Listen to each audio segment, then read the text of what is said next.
Voici une fourmi. Nous l'appellerons Python. Comme vous pouvez le constater, Python marche sur un microprocesseur. Python perçoit le relief, les sillons, la chaleur qui monte des circuits. Elle explore, elle cartographie, elle fait ce pour quoi elle a été construite. En revanche, Internet et les milliards de connexions que cette puce traverse en ce moment n'existent pas pour elle. Elle ne peut pas les concevoir. Elle ne sait même pas que ça existe. Parce qu'elle n'a tout simplement pas les organes pour le percevoir. À la différence de Python, notre fourmi, nous savons qu'Internet existe. Mais combien de réalités autour de nous sont dans la même position qu'Internet pour Python ?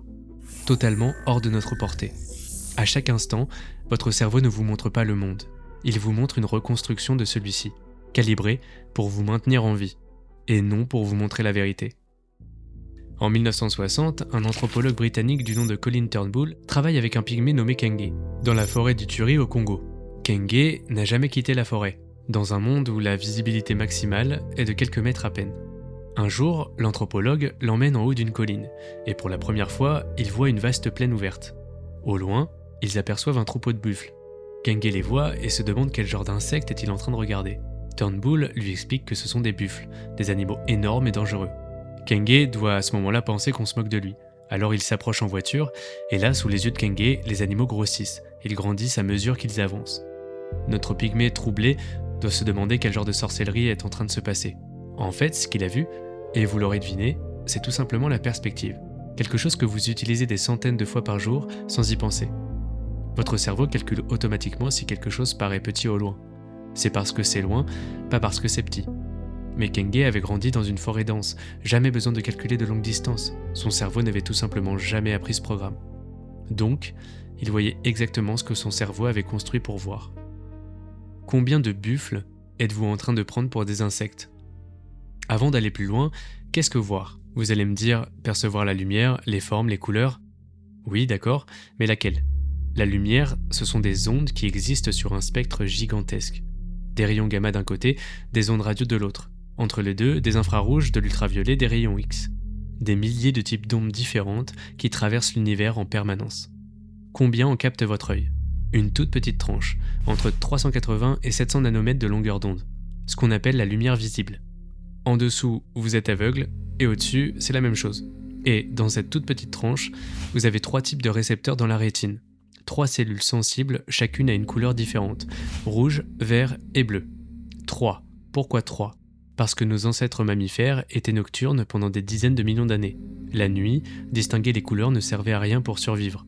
Alors, l'évolution a simplement abandonné 2 des 4 récepteurs que nos ancêtres vertébrés possédaient.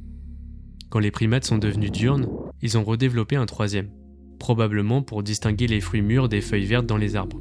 Les scientifiques débattent encore de la raison exacte. Ce qui est sûr, c'est que 3 récepteurs suffisaient pour survivre et se reproduire. Alors, l'évolution s'est arrêtée là. Et là, vous allez me dire, attends, si on n'a que 3 récepteurs, pourquoi on voit du jaune, du violet ou encore de l'orange, etc., etc. Le jaune que vous voyez en ce moment, c'est votre cerveau qui reçoit simultanément le signal de votre cône rouge et de votre cône vert, qui les mixe et qui produit ce que vous interprétez comme du jaune. En fait, votre cerveau reçoit 3 signaux et les mixe pour produire toutes les couleurs que vous percevez. Donc seulement 3 couleurs. Et vous appelez ça voir. Vous appelez ça la réalité. Maintenant, allons voir du côté de nos amis les animaux. Prenez une abeille. Elle voit l'ultraviolet, une fréquence que vous ne percevez jamais, quoi que vous fassiez. Et dans cette fréquence, les fleurs ont des pistes d'atterrissage, des marquages précis comme des guides lumineux qui indiquent exactement où trouver le nectar.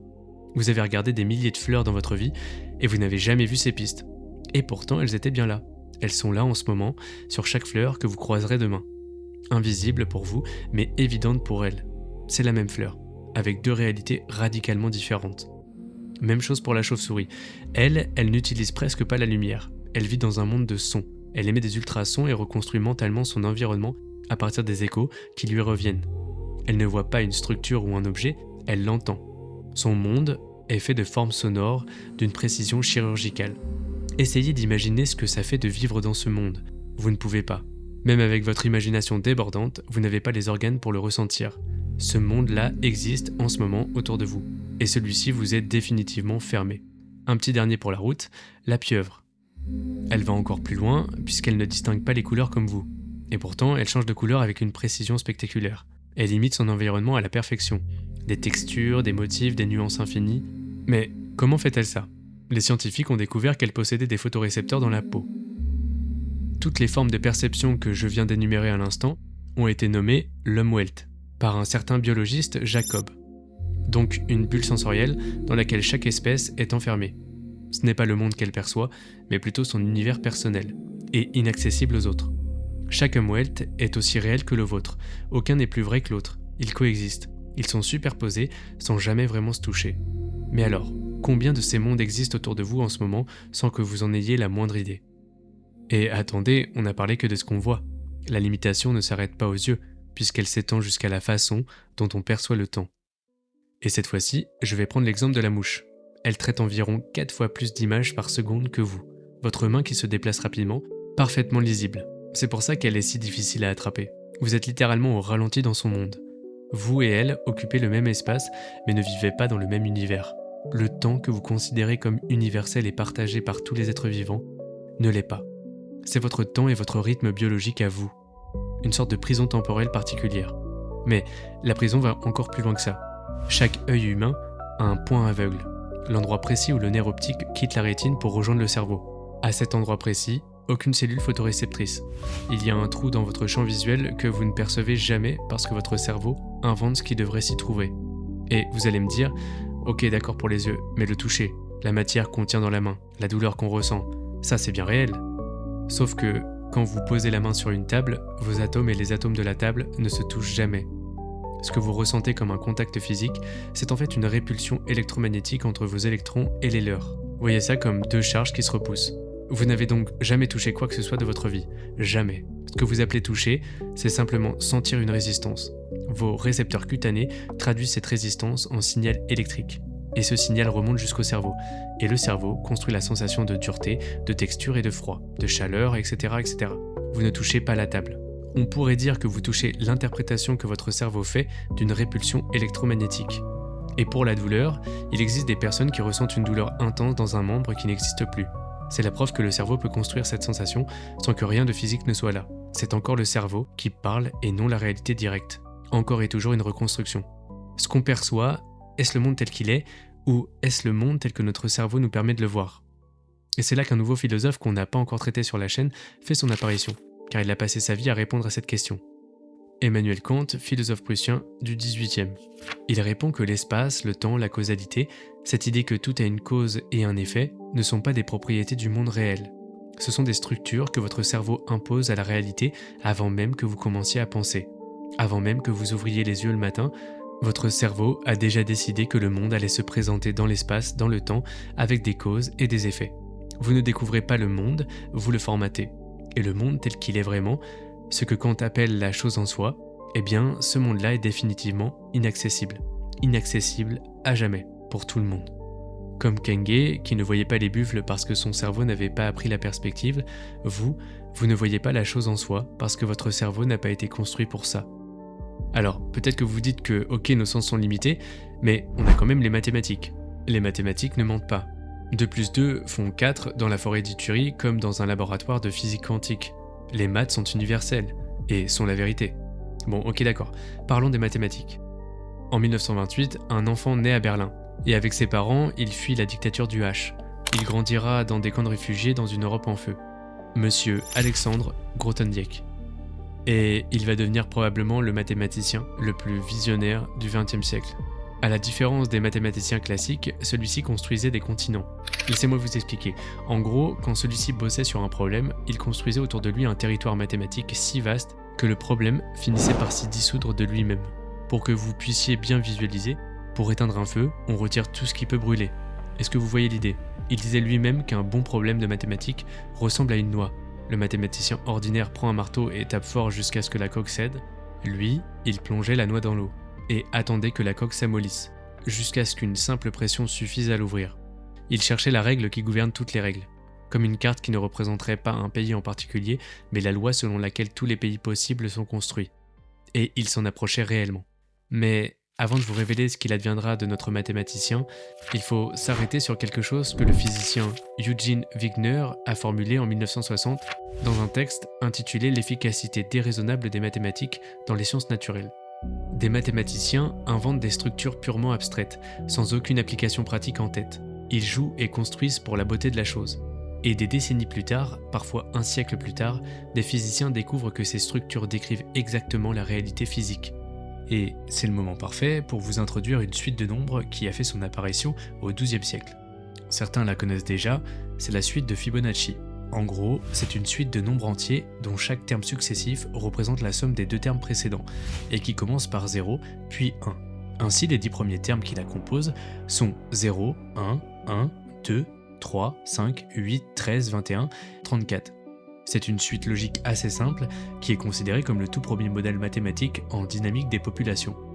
Cette suite est assez célèbre aujourd'hui parce qu'elle a un taux de croissance exponentielle qui tend vers le nombre d'or, symbolisé par pi, étant associé à de nombreuses qualités esthétiques au sein de notre civilisation. Le nombre d'or est souvent appelé la clé de l'harmonie universelle. On le retrouve dans les formes géométriques simples comme le rectangle, le pentagone ou le triangle. La suite de Fibonacci, elle, s'en rapproche de manière fascinante. Plus on avance dans la suite, plus le rapport entre deux nombres consécutifs se rapproche du nombre d'or. 21 divisé par 13 donne 1,615, puis 34 divisé par 21 donne 1,619, et ainsi de suite à l'infini. Mais ce qui est vraiment remarquable, c'est que ces deux constantes dépassent largement les mathématiques, puisqu'on les retrouve partout dans la nature. Dans la ramification des arbres, la disposition des feuilles, la spirale d'un escargot ou encore les pétales d'une marguerite. Et l'être humain les a naturellement intégrés dans ses créations. Architecture, musique, peinture, photographie. La notion de proportion du nombre d'or traverse les arts et les cultures depuis des siècles, comme si notre œil et notre esprit y reconnaissaient instinctivement quelque chose d'harmonieux. D'ailleurs, je vous encourage à aller voir ma vidéo sur les fractales, ça pourrait compléter la réflexion. Personne n'a demandé à la nature d'utiliser ces nombres. Elle l'a quand même fait. La géométrie de Riemann, inventée au XIXe siècle comme exercice purement abstrait, s'est révélée être précisément l'outil dont Einstein avait besoin pour formuler la relativité générale. Les nombres complexes sont aujourd'hui au cœur de la mécanique quantique. Comment est-ce possible ? Il y a deux possibilités. Soit les mathématiques sont la langue secrète dans laquelle l'univers est écrit, qui pourrait possiblement être une extension de la réponse au langage de Dieu que j'avais évoqué dans ma vidéo précédente, soit notre cerveau, en cherchant des structures, touche accidentellement quelque chose de réel. Dans les deux cas, ce qu'il touche, il ne peut pas le voir directement. Les maths ne sont pas la réalité, elles en sont l'empreinte. On a l'impression de retrouver le dessin de l'architecte. En 1931, un autre mathématicien, Kurt Gödel, démontre que dans tout système mathématique suffisamment puissant, il existe des vérités qu'on ne peut pas prouver de l'intérieur de ce système. C'est le théorème d'incomplétude. Des vérités que le système ne peut pas atteindre parce que la preuve ne peut structurellement pas exister à l'intérieur de ce système. Pour voir la vérité d'un système, il faut en sortir. Mais sortir nous place dans un autre système dont on ne peut pas non plus voir toutes les vérités. Il faut en sortir aussi. Et ainsi de suite à l'infini. Ce n'est pas un problème technique qu'on résoudra un jour. C'est une limite fondamentale, structurelle, inscrite dans la nature même des mathématiques. Donc, les maths, cet outil que vous pensiez infaillible, ne peuvent pas se valider elles-mêmes. Elles contiennent des angles morts. Et finalement, c'est exactement comme votre œil, ou comme Kenge dans la plaine. L'outil le plus rigoureux que l'humanité ait jamais construit possède des zones d'ombre qu'il ne peut pas éclairer. Husserl se demandait où se trouvent les cercles parfaits, les nombres, les structures abstraites. Pas dans le monde physique, puisqu'aucun cercle parfait n'existe dans la nature. Et pas non plus dans votre tête, car si vous mourrez, le cercle parfait continue d'exister. Mais alors où ça ? Husserl dit qu'ils sont dans une couche de sens construite collectivement par la conscience humaine à travers le temps. Quelque chose entre le physique et le mental. Quelque chose que l'humanité a créé ensemble et qui maintenant la dépasse. Ce qui veut dire que les mathématiques sont à la fois une invention humaine et quelque chose qui nous transcende. Les deux à la fois, simultanément. Et cette contradiction ne se résout pas, elle se contemple simplement. Bon, revenons à Grothendieck. En 70, au sommet de sa gloire, il abandonne tout. Il aura par la suite une petite parenthèse militante. Et puis, en 1983, il écrit un texte qu'il intitule « Récolte et semaille ». C'est une méditation de plusieurs milliers de pages sur sa propre vie intellectuelle. Après ça, quelque chose bascule. Certains témoins rapportent qu'il aurait commencé à avoir des visions mystiques. Il disparaît en 1991 dans les Pyrénées. Il coupe les ponts avec tout le monde et pendant 23 ans, il va vivre seul, en ermite, face aux montagnes. Il écrit des milliers de pages sur le rêve, sur Dieu, sur les limites de la raison humaine. Mais peut-être qu'il n'a pas perdu la raison. Peut-être qu'il a simplement vu quelque chose que les mathématiques lui avaient montré en s'approchant trop près de leurs propres limites. Quelque chose qu'il ne pouvait pas formuler. parce que ce quelque chose était précisément ce qui existe au-delà de tout ce que l'intelligence humaine peut saisir. Et ce mur qu'il a rencontré, ce n'est pas uniquement le sien, mais c'est le même mur que chaque humain rencontre un jour, dans sa propre existence, parce qu'on est la seule espèce qui sait qu'elle ne voit pas tout et qui en souffre. Voilà ce qu'on ne vous dit jamais. On vous dit que l'humain est limité, que notre cerveau est trop petit pour l'univers, que nos sens sont insuffisants. Et on vous laisse avec ça, comme si c'était une tragédie ou quelque chose à corriger. Le problème, c'est peut-être bien la façon dont nous vivons cette limitation. Regardez toutes les autres espèces. Chacune d'entre elles vit dans son Umwelt. Et cette bulle lui suffit parfaitement. Elle n'en souffre pas, elle n'en sait même rien. C'est exactement là que l'humain diverge, radicalement et douloureusement. Il y a environ 2 millions d'années, quelque chose se passe dans le cerveau de nos ancêtres. Le cortex préfrontal se développe de façon spectaculaire. Et en parallèle, la capacité à planifier, anticiper, se représenter des choses qui n'existent pas encore. Ça permet la chasse coordonnée, les outils, le feu, le langage, la civilisation. C'est une révolution totale. Mais ce même cerveau, construit pour survivre, se retrouve soudainement confronté à des questions pour lesquelles il n'a absolument pas été conçu. L'infini, l'origine de l'univers, la nature de la conscience, la structure des mathématiques. C'est comme demander à un marteau de visser. L'outil est remarquable, oui, mais pas pour cette tâche. Je vais encore vous présenter quelqu'un. Un homme qui a passé sa vie à regarder l'immensité de l'univers en face. Blaise Pascal. Un mathématicien, un physicien et aussi philosophe. Il écrit quelque chose de si juste que je ne vais pas essayer de le reformuler. L'homme n'est qu'un roseau, le plus faible de la nature, mais c'est un roseau pensant. Il ne faut pas que l'univers entier s'arme pour l'écraser. Une vapeur, une goutte d'eau suffit pour le tuer. Mais quand l'univers l'écraserait, l'homme serait encore plus noble que ce qui le tue, puisqu'il sait qu'il meurt et l'avantage que l'univers a sur lui. L'univers n'en sait rien. L'univers est immense, l'humain est minuscule, mais l'humain sait qu'il est minuscule, et l'univers ne sait pas qu'il est immense. Ce n'est pas l'humain qui est en position d'infériorité, c'est l'univers qui est aveugle à lui-même, et l'humain, ce roseau ridicule, est la seule chose dans l'univers connu qui se retourne sur lui-même et dit « Je suis là, et je sais que je suis petit ». Pascal ne répond pas entièrement à ma question. Pourquoi souffrons-nous de nos limites ? Je crois que la réponse est plus simple que tout ce qu'on a dit jusqu'ici. On souffre de nos limites parce qu'on est la seule espèce qui les perçoit. Python ne sait pas qu'elle marche sur quelque chose qui connecte des millions d'êtres humains à l'autre bout du monde, et elle ne le saura jamais. Et pourtant, elle fait ce pourquoi elle a été construite, parfaitement, sans jamais souffrir de ne pas comprendre pourquoi. Vous savez qu'il y a quelque chose au-delà de ce que vous voyez. Vous ne savez pas quoi, mais vous savez que c'est là. Cette conscience du manque, c'est ce qui vous distingue de tout le reste du vivant. Le fait que vous sachiez que vous ne savez pas, comme Socrate le disait si bien. Mais Socrate était humain. La fourmi ne sait même pas qu'elle ne sait pas. Et c'est précisément cette différence, cette conscience du vide, qui est à la fois votre souffrance et votre dignité. Les deux en même temps, indissociables. On ne choisit pas de chercher, on ne choisit pas de souffrir du mystère. C'est constitutif, c'est ce qu'on est. Mais voilà, cette souffrance et cette conscience du manque a peut-être une fonction. On pourrait voir ça comme une protection. Python a été conçue pour coopérer, et si elle percevait soudainement les milliards de connexions qui traversent le microprocesseur, elle ne serait plus Python. Elle ne serait plus une fourmi. Elle serait autre chose, quelque chose pour lequel elle n'a pas été conçue. Et probablement quelque chose qui ne pourrait plus fonctionner. Et si on était exactement dans la même situation, maintenu dans un périmètre perceptif précis, dans le sens où voir plus nous détruirait, parce que ce qu'il y a de l'autre côté de nos limites n'est pas fait pour être vu parce que nous sommes. Pourquoi Grothendieck a-t-il fui ? Sûrement parce qu'il avait réussi à approcher de très près cette limite, parce qu'il avait entrevu quelque chose de l'autre côté.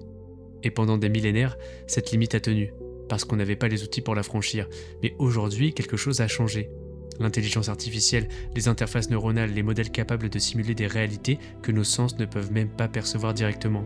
Pour la première fois, dans l'histoire de l'humanité, des outils existent pour commencer à franchir cette limite. On arrive à une étape charnière où la porte s'entrouvre. Alors, est-ce qu'on devrait ? De l'autre côté de cette limite se trouvent d'autres dimensions que les 3 dimensions dans lesquelles nous interagissons. Des réalités structurellement incompatibles avec ce que nos cerveaux sont capables de traiter. Et un truc encore plus flippant, peut-être que ces dimensions ne sont pas vides. La théorie des cordes postule l'existence de 10 ou 11 dimensions. La matière noire et l'énergie noire représenteraient 95% de l'univers. Elle est présente partout autour de nous, en ce moment. Et vous ne la percevez même pas. Quelque chose qu'on ne voit pas, qu'on ne détecte pas directement et qui n'émet aucune lumière, n'en réfléchit aucune, n'interagit avec rien de ce qu'on connaît. Donc, dans cette dimension et cet univers invisible, évoluent peut-être des formes d'existence qui ont fait le même chemin que nous ou qui étaient là depuis le début, dans leur propre réalité, sans jamais ressentir le besoin de nous percevoir, jusqu'à maintenant. Parce que tant qu'on restait dans notre périmètre, on n'était pas intéressant. On était comme Pitot sur son microprocesseur. Mais si on commence à franchir cette limite et à percevoir ce qu'on n'était pas supposé percevoir, alors on devient autre chose. On ne perçoit pas la réalité, nos sens la filtrent pour nous éviter une réalité peut-être trop insupportable. Notre limitation est peut-être un avertissement. Franchir cette limite peut déclencher quelque chose qu'on n'est pas prêt à affronter, ou alors c'est tout l'inverse. La souffrance de notre imperfection nous pousse à vouloir transcender notre condition humaine. Retirez le mystère et la souffrance de ne pas comprendre, et vous retirez toutes ces grandes figures qui ont marqué l'histoire par leur art et leur innovation, permettant ainsi l'évolution de notre espèce. Il existe une théorie pour expliquer le silence de l'univers. L'univers serait une forêt sombre. Chaque civilisation avance en silence, sachant que toute présence détectée est une menace potentielle. La règle de survie est de rester invisible. Ce qui voudrait dire que le silence qu'on entend dans l'univers est une sorte de prudence collective. Tout ce qui vit se tait. Parce que se faire entendre, c'est probablement mourir. Nos sens nous maintiennent dans notre périmètre. On n'émet rien vers les dimensions qu'on ne perçoit pas et donc nous sommes invisibles. Mais si on franchit cette limite par le biais de l'IA ou une quelconque avancée technologique, nous permettant de percevoir et d'interagir avec des dimensions supérieures, eh bien, à partir de ce moment, nous cessons d'être invisibles. Nous allumons une lumière dans la forêt noire. Mais j'ai peut-être une autre hypothèse à ce sujet. Connaissez-vous le grand filtre ? En gros, c'est un obstacle que toute civilisation intelligente rencontre dans son évolution. Et je pense que ce n'est peut-être pas une destruction. C'est peut-être l'étape ultime de toute espèce qui évolue assez loin et passerait par une forme de dissolution. Une conscience qui transcende ses limites au point de ne plus être séparable de l'univers qui l'entoure. Elle ne disparaît pas, mais fusionne avec ce que certains appellent Dieu, avec ce que d'autres appellent conscience universelle, avec ce que la physique appelle, faute de mieux, l'énergie noire. Et de là, de partout et de nulle part à la fois, ces consciences qui sont passées avant nous nous observent. Des entités qui ont fait le même chemin et qui ont regardé vers le haut un jour et réalisé qu'il y avait quelque chose au-delà de ce qu'elles percevaient, et qui à leur tour ont franchi cette limite afin de se dissoudre dans le tout. Des êtres qui arrivent à destination les uns après les autres, chacun croyant être seul dans son périmètre, chacun découvrant qu'il n'était qu'une étape vers quelque chose d'immense, impossible à conceptualiser, transcendant toute forme d'organisme dans l'univers et au-delà. Et nous sommes peut-être bien la prochaine. Au début de cette vidéo, vous regardiez Pitot, vous saviez ce qu'elle ne savait pas. Vous étiez l'entité supérieure qui observait avec bienveillance une créature trop limitée pour comprendre sa propre réalité. Et pendant que vous regardiez, quelque chose peut-être, vous regardez exactement comme ça. Pendant que je construisais cette vidéo, que je cherchais des mots pour dire l'indicible, que j'essayais d'interpréter un monde qui me dépasse, des consciences peut-être dissoutes dans le tissu même de l'univers observaient un homme faillible qui hurle sa détresse en silence, un homme qui cherche, qui ne trouve pas et qui recommence. Exactement comme vous, essayant tant bien que mal d'interpréter un monde qu'il considère absurde, mais qui finalement ne l'est peut-être pas.